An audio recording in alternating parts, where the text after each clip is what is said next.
Hi and welcome. Now, a few of you have been asking me questions, wanting to know about getting a visa to come and live with your Danish spouse or your Danish boyfriend or girlfriend in Denmark. And I thought in this video I would address that issue with telling you my experiences of getting a visa to stay in Denmark for family reunification. So stay tuned for more on that.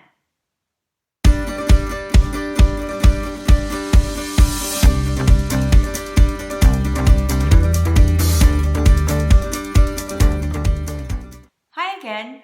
If you're new to my channel, my name is Kelly and I'm an American living in a small town in Denmark.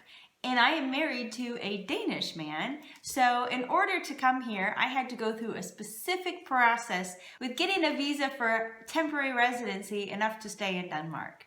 Now before we get started, go ahead and hit the subscribe button and ring the bell so you get notifications when I post new videos. I'd love for you to come along so I can share with you more of the things that I learned living here in Denmark. As I mentioned before, I am married to a Dane. We met in the United States many years ago when he was working there. We ended up getting married and we had 2 children and we lived together for 9 years in the United States. It was an idea at one point that we would come to Denmark so our children would get the experience of what it is to be Danish. They didn't know the language, so it would be good for them to learn it. And the only way you're really going to learn Danish is by living here because it is so different. I tried to teach myself Danish before moving here, and it was okay if I only had to read and write it, but when you had to speak and listen, completely different. I'll put a link in here so you can check out my video where I talk about how I learned Danish and just different tips and tricks that I used to make it a little bit easier for me. We thought that at some point in time that we would come and live in Denmark, but we didn't think that it would be so soon. My husband was looking for jobs, and I didn't go through the process of getting a visa because we didn't know if he would actually find a job. And we didn't want to move to Denmark if he didn't have a job. We knew it would be very difficult for our family if we didn't have an income. We also knew it would be difficult to get into the country if my husband couldn't support us. So first my husband found a job and was offered a contract. The very first moment I possibly could, I started the application process. And really everything that you need to know to get a visa to come to Denmark is on the website reunification.dk. Or in English, it's right here, newindenmark.dk. They have an English page, so if you are from an English-speaking country or you understand English, there is a page there that explains everything you need to know with checklists and all these sorts of things. It's very important that you follow it to a T what it is that they're asking from you, because if there's one little thing that's missing, then they will refuse your application and you have to start all over again. With that being said, I went on to this website and my husband and I worked on it together to fill out the application, because from what I remember, he had to fill out his part of the application first and in order for me to start my part of the application, which I thought was kind of funny because I'm kind of the person that says, let's do this, let's do this. And I'm very much a, let's get it done, let's get it done. And so I had to wait for him, which is something I'm not quite used to. But it was kind of nice to go through the process together. He filled out his part, I filled out my part. They want to know things about how you met, and they want to know about your past marriages if you've had any. They want to know about your children, the children you have together, or children you have with other people. They want to know all these details. Who is this person? When we applied, it was 2016. And so let's put this into perspective. My husband was offered a job in December, but because of the Christmas holiday and New Year holiday, we couldn't really get the ball rolling so much with application process until after the first of the year. So I started with my application right away in January. I was still living in the United States. And to me, I wanted to do it as soon as possible. It said a maximum of 10 months before you can get your visa. And they're not kidding when they say 10 months. It's not one of these, oh, we'll put a buffer in there just in case. No, it was pretty much 10 months. From the time that I applied for my visa to the time that I got it, it was in fact 10 months. If you are living in another country, fill out your application as soon as your Danish spouse gets a job, because it will take a long period of time for you to get that visa. Before I get too much involved with this, I really want to point something out, and something that is very important. Check your passport. If you are somebody watching this video and you're thinking, oh, well, I really want to get into the process, you know, my spouse has a job and now what do I do? Look at your passport. That's the first thing that you want to do. If your passport is about to expire within the year, within a few months, get your passport renewed. The thing is that your visa is going to be valid as long as your passport is. Well, let's say that your passport is valid for 10 years. Okay, no problem. But let's say that your passport is actually only valid for a year from this point in time. Well, then your visa is only going to be valid for a year. When you renew your passport, you're going to have to renew your visa application. And you don't want to do that, especially if it takes 10 months to process. Make sure right now that your passport is up to date. Give yourself a couple of years, maybe even 3 years grace period on that passport. Luckily for me, I had a lot of years left on my passport, so I didn't have to worry about it. But that's something that people don't realize, and that could really mess up their application process. So make sure that your current passport is up to date and will not expire within the next 2 to 3 years. Okay, back to the application. So like I said, you should go on that link that I shared, and I'm also going to be putting it in the description. It's very self-explanatory. It's very, very easy to follow. But then it will also have a little section for you to read. Don't overlook it. Make sure you read that, because it's going to say extra things that you need. Like you'll need a copy of every page of your passport to submit with the application. Once you've paid your fee of 6,000 kroner, whatever it is, I think it's a little over 6,000 kroner right now, which roughly translates to about $1,000 just for them to process. So keep that in mind, that it takes money to move to Denmark. It's not only going to take the money to process your application, but in a minute I'll tell you that you're going to also have to pay a lot more just to keep your spot in Denmark, if you will. It's kind of difficult to explain. And then of course the cost of moving, if you're planning on bringing things over. It's not a cheap thing. If you're a young person, maybe you and your spouse just got married, you don't have any kids, maybe you've been living in an apartment and where you're at right now, and you don't have a lot to take with you, maybe it's all going to be coming in a suitcase on the airplane and that's it. You're going to have an easier transition.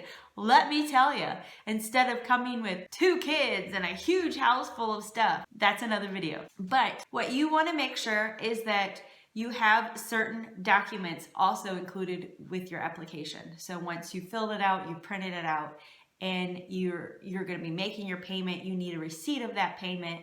You need to have a copy of every page of your passport. You need a copy of your marriage license. If you're married to a Dane, again, you can go online and check all these out, but that's what we did. And when I went to get a copy of my marriage license from the town where we lived in the US, I made sure that I bought a couple of extra copies just to keep with me when we went to Denmark in case I needed it for some other reason. It's always good to get extra documents before you move. So once you go through and you filled out your applications and you've submitted your documents, there's a whole list of requirements of things that you need to be able to fulfill in order to let this application go through and be processed. And that whole list again is on the website. It's a list of things of requirements that I have to meet, and it's a list of requirements that my husband has to meet. I think when we applied, my husband had to be 26 years old and he had to live in Denmark for so many years. Maybe he had to live in Denmark for 26 years. I don't know. He lived in Denmark for 20-some years before he moved to the US. So we were okay in that. But I think they've since changed it to 24. And again, all the specifics are online. They want to make sure that the Dane has some education and can speak Danish. It also looks good for you if you can speak Danish and you've passed these tests. Otherwise, they want to make sure that you can pass an English test. Well, luckily for me, I can do that.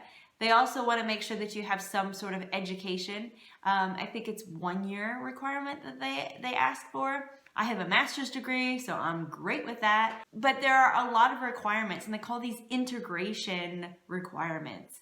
And it's kind of funny. So if you're someone who's living in Denmark right now as a foreigner, and you maybe had a visa to stay here to study or to work, and then now you're marrying a Dane and you want to switch over to the family reunification visa, you're probably a little bit better off because maybe you already have taken some Danish classes, maybe you've passed a Danish exam.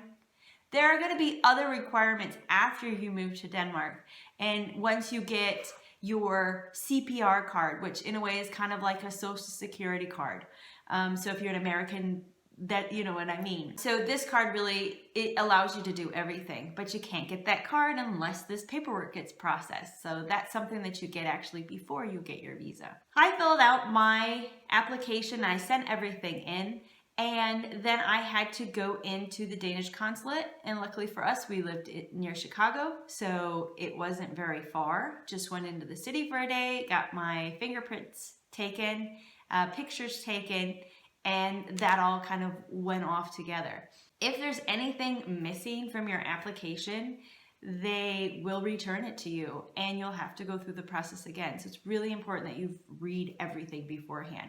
We were so paranoid that we were going to miss out on something that we just read it over and over again and made sure that everything was right there what they needed. There are some requirements that your spouse, your Danish spouse, has to fulfill. It's interesting that it's their responsibility. So it's not like it's my responsibility to do all these things because I want to move to this country, but it's the Dane who's bringing you here. It's their responsibility to make sure that they have a place that is an independent place. So it's not like we're renting a room in somebody's apartment. I don't think that quite works out, but it has to be so big. It has to be 20 square meters for each person living in the house. Well, we're a family of 4. So the place that we need to stay had to be 80 square meters in total. And there were some places that we looked at for apartments and things online, or we talked through my husband's company, that were too small. If we stayed there, we wouldn't have gotten my visa accepted. So these are things to consider. Again, if you're a young couple, it's a lot easier. You're coming here as a family. You've got to put all of these things into consideration. My husband has to be able to support me.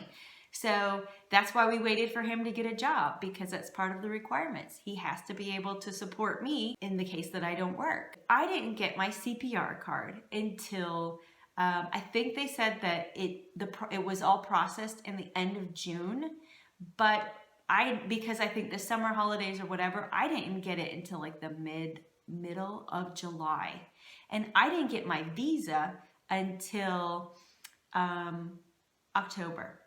Normally, you're allowed to stay in a country for 3 months as like a tourist, but after that 3 months, you have to go back home. Well, the thing is that after that 3 months, yes, I'm in the process of getting my visa approved, so I'm okay to stay in Denmark until that's approved, but I'm not okay to leave Denmark. So if I wanted to leave Denmark during that time where I'd lived there for 3 months as a tourist, I couldn't sign my kids up for school. I couldn't really do anything because I didn't have this CPR card. I wasn't considered a resident of Denmark. So I wasn't able to do any of these things. My husband had to do all these things. I was just kind of visiting, so they looked at it.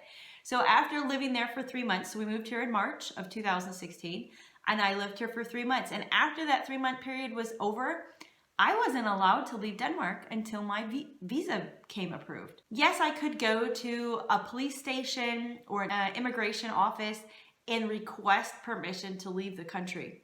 And they would put a sticker in my passport that said that I would be permitted back in and whatever. And it wouldn't mess with my visa process at all.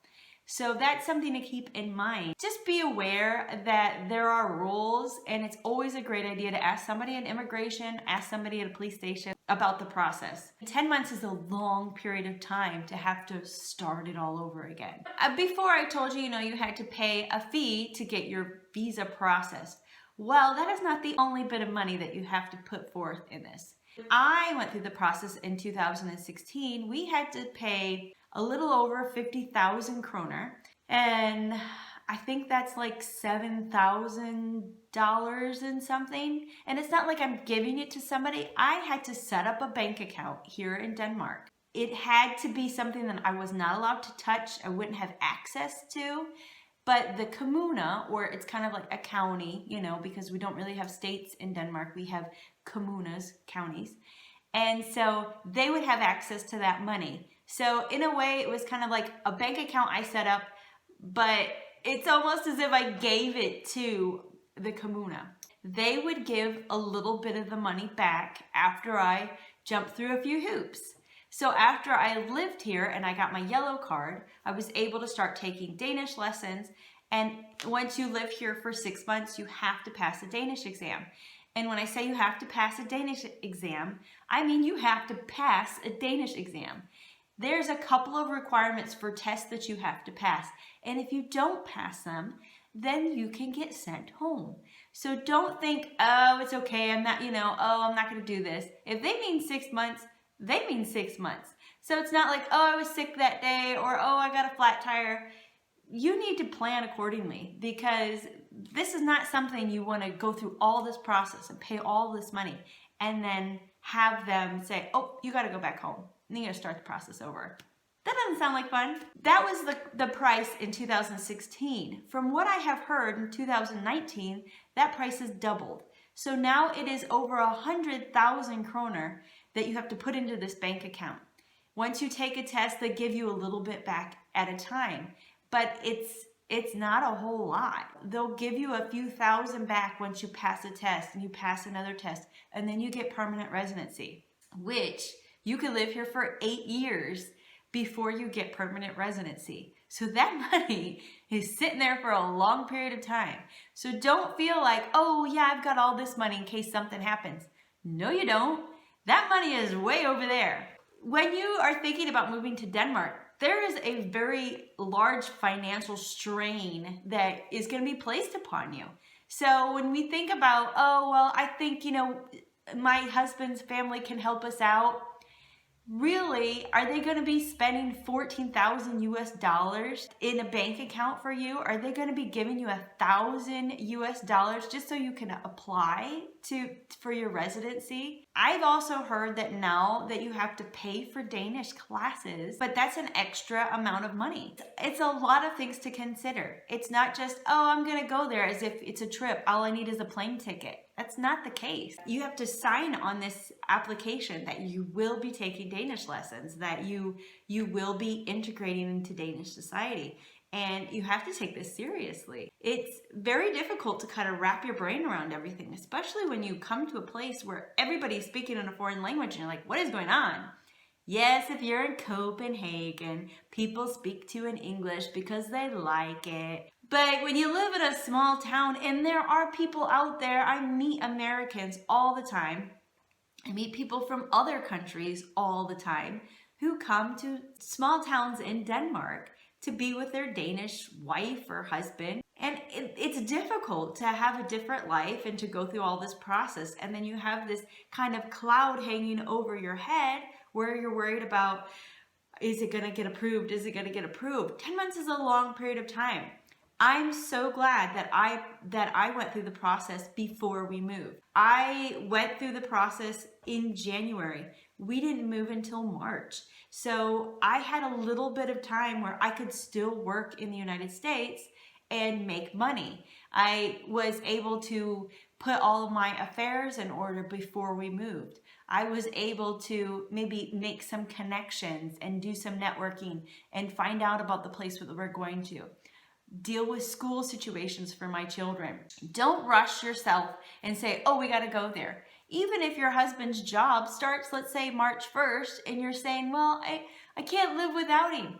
Sure you can. You can live without him for a couple months if you need to get your affairs in order, if you need to fulfill your work obligations, if your kids want to finish out the school year in the United States or wherever it is that you are. These are some things to keep in mind, because it's just going to be you sitting in Denmark waiting until you get that card and waiting until you get your visa. Really, it's up to you. You can do whatever you want. But I myself am really glad that I started the process before I moved to Denmark. There are many of you watching who actually already live in Denmark, and you're thinking, well, I want to switch over and, because I'm getting married to a Dane and I want to go through this process and I'm a little unsure about it. the website makes it super easy to understand what it is that you need to do.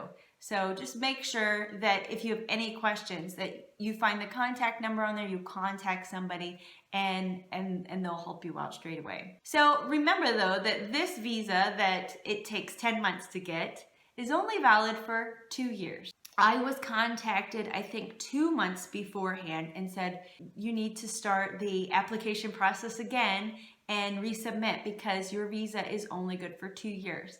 And then again, it can take up to 10 months. I think for me, it actually took 6 months, maybe because it was because I was reapplying. I'm not quite sure. I guess that in a nutshell, that's my experiences with getting a visa. But I'm happy to be here in Denmark. I do understand that it is a small country and there's a lot of benefits to living here, and it does feel like a lot of hoops. A lot of people will say, oh, you're married to a Dane, so it's very easy for you to get a visa for Denmark. I would not agree with that. I can understand though why they require certain things of people who want to move to Denmark. Things to consider though, you know, if you have a spouse who has a job here, it might also be a really good idea for you to start looking for a job yourself. Otherwise, it tends to be difficult for foreigners sometimes to find jobs when they're living in Denmark. And a lot of us accompanying spouses, especially the ones that I have met,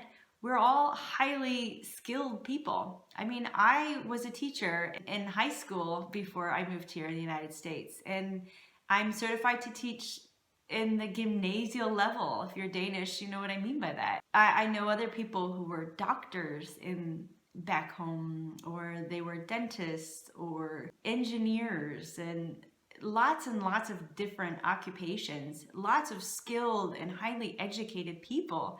It's sometimes, you know, you feel like, oh, well, I moved here with my husband and I just sit at home all day. That's not the case for a lot of us. We would love to work, but it's not so easy sometimes. But maybe I'll put that in another video, as I've got my CPR card. Now what happens? How can my life begin, for example? Know that all the answers are out there. I don't have them. I just have my own personal experience. And I relive it every 2 years with reapplying for my temporary visa to stay in Denmark. You could live here for 8 years before you're able to get a permanent residency, which is not citizenship, by the way. It would take a very long time to get citizenship here. Luckily for me, my husband is a Danish citizen, and both of my children are Danish citizens. So it's really just me who has to go through this struggle. I don't have to worry about my children, so that's kind of a load off of my mind, and I can really just focus on what do I need. As soon as you get your temporary visa, I would go back on that website right away, and even though you've got years before you can apply for a permanent residency, I would be checking out what are the requirements for permanent residency. What is it that I need to be doing? But like I said, that'll come up in another video. I can talk about those language tests and talk about permanent residency and on all that sort of thing. So I hope this has helped you in some way. I think sometimes it's good just to hear somebody's story, even though you can find all this information online as far as the process and the money and all those sorts of forms that you have to have with you and all that sort of stuff. But if you've got other ideas for other videos or things that you'd like to know from my personal experience, I am not anyone who works for New in Denmark. I'm not anyone who works for the Danish government. I can't tell you anything specific. I could just tell you about my own experience. I would love to read about it in the comments. If you like this video and you'd like to see more like them, give me a thumbs up. Let YouTube know that this is something that's worth sharing and it's something that you would like to see more of. Don't forget to subscribe, where you get to see all of my other videos where I talk about what it's like to move to Denmark, what it's like to live in Denmark, and things like that. And don't forget to check out my blog, where I have a lot of information of what it's like to live in Denmark, little things that you need to know, things of importance. And I also have a checklist on there of things that you should do before you move to Denmark. I'm really glad that you came with me today. I hope this has maybe helped you understand a little bit about me and my experience of what I've had to do in order to move to Denmark, and maybe if you're someone who's thinking of making the move yourself, how it might be for you. I hope to see you again, and as always, take care.